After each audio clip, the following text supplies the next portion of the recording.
Snack has played a huge part in my training camp. The protein, the ZMA, everything, the pre-workout, it's played such a major part in my training camp, keeping me healthy, keeping me recovered, keeping me feeling good, strong, and ready for my next workout. Hey, what's up, everybody? Marcos Villegas being joined with the Golden Boy, Oscar De La Hoya, who's making his return to the ring since his last matchup back 13 years ago, right, Oscar? Back in 2008, Was it, yeah. September 11th against Vitor Belfort. Oscar, hey, man, you're a wealthy guy, man. You don't have to do this. You know, you could be chilling and just enjoying life. Why are you doing this? Why are you choosing to go back in the ring and go through this hard process again?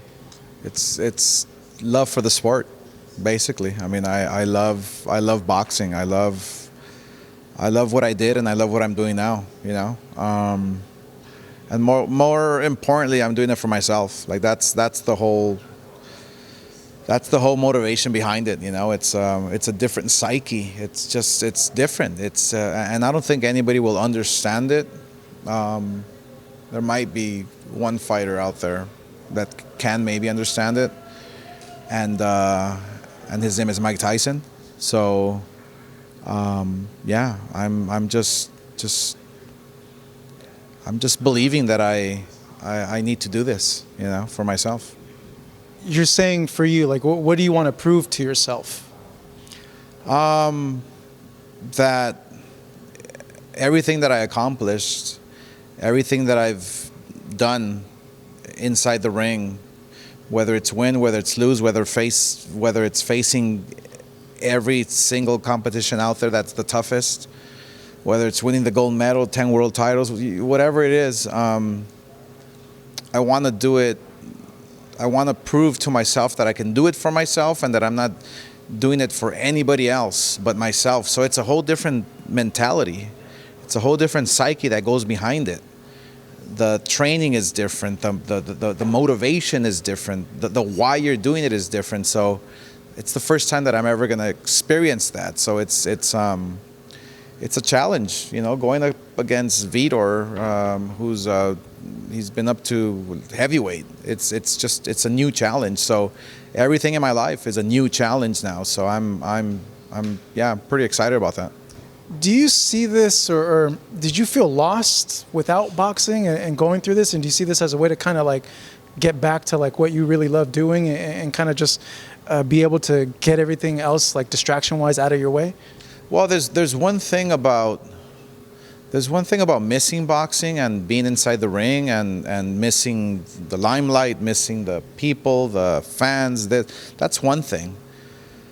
But then there's another thing of missing, you know, missing your passion, you know, missing that one thing that is still out there that you haven't accomplished, that you haven't reached yet, you know. And for me, it's like literally like brand new. What I'm trying to reach for, what I'm trying to do here is brand new to me. And so, look, I still don't realize what that exact feeling is going to be like until I step inside the ring September 11th. So in the meantime, what I'm doing is just training differently, doing it differently, focus differently. Everything's different, you know. So fight night, it's going to be a whole different experience. I know you've been asked this a lot, but yeah, what is the end game? Like, have you sat down and thought about like how far you want to take this? Like, what do you want to get out of this, and what's the goal there? I think as long as my body feels like doing it, you know, yeah. I think as long as my mind is capable, you know. It all depends on the body. It all depends on how you feel, and you know, I've always been one to fight the best, and maybe the end game is fighting the best, whoever the best is there at that particular time. I mean, my plan has always been to do 3 fights, you know. So mentally, physically, I'm gonna be as prepared as possible to get to those 3 fights, you know, and then we'll see what happens. A lot of people are wondering, you know, this fight is no longer an exhibition. It's a real fight against a guy who's dangerous in Vitor, that you mentioned is a lot bigger than you. 2-minute rounds, though. Why is it 2-minute rounds? 8 rounds, 2 minutes. We thought that okay, let's have an advantage for both of us. You know, yeah, it's 8 rounds.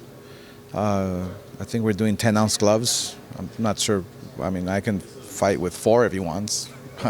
No, that would be a good idea for both of you guys. Yeah, exactly. But whatever, doesn't matter. I mean, the one thing I refuse to do is fight with pillows. That's the one thing, and that's exactly why we don't want to make this an exhibition. You know, but I think 2 rounds, 8 rounds in 2 minutes would be perfect for each other. I think because we can fight fast, we can fight hard. I think it's going to be more intense than normal.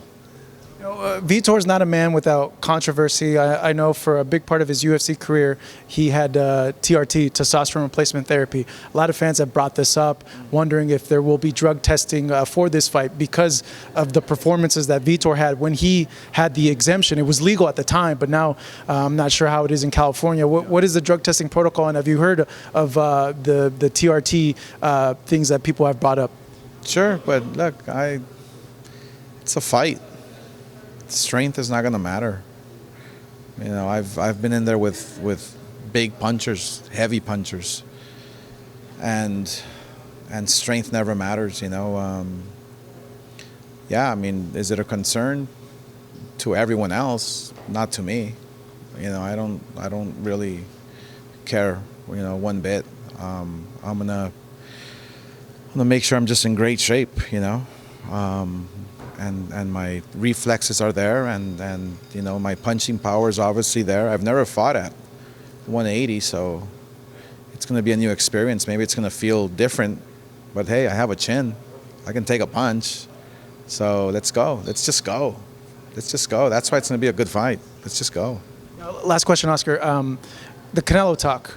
You serious about that? Because I asked you this question, I want to say maybe 6-7 months ago. Like, do you see yourself maybe fighting Canelo? Like the build-ups there, just given the pass. What's going on with that? And is that kind of like, are you seeing that this is leading to that? I mean, look, I don't. In the scope of things, it's like okay, maybe it can, but it's like, why not? Why not? You know, it's like okay, he's the best out there. I mean, I've found the best. I've actually found way better than that. So, you know, it's like, yeah, he's the best now, today, but yesterday, the best was a lot better. And I've fought everybody. So, you know, the fact that, you know, something can lead up to that with me and Canelo, why not? You know, and if people want to see me knocked out, then tune in. If you think I can beat him, then tune in. Whatever it is. I mean, I've never been in a boring fight. I've never dodged anybody. I've never been in there and only throw 3 punches around, you know. It's always been very exciting, and so if you want to see boring or you want to see exciting, I mean, you choose. That's basically it. All right, Oscar. Hey, man, thank you so much. Good seeing you again. And for me, I never got a chance to cover you as a fighter, just as a promoter. So this is, I think, a different experience for a lot of us as well. Oscar De La Hoya, the Golden Boy, Marcos Villegas for Fight Hub. He fights September 11th coming up against Vitor Belfort here at the Staples Center. Thank you so much for watching this video, and make sure to subscribe for more videos of your favorite fighters over here on Fight Hub TV, and give us a follow online as well at Fight Hub TV on Twitter and on Instagram. We appreciate it, guys.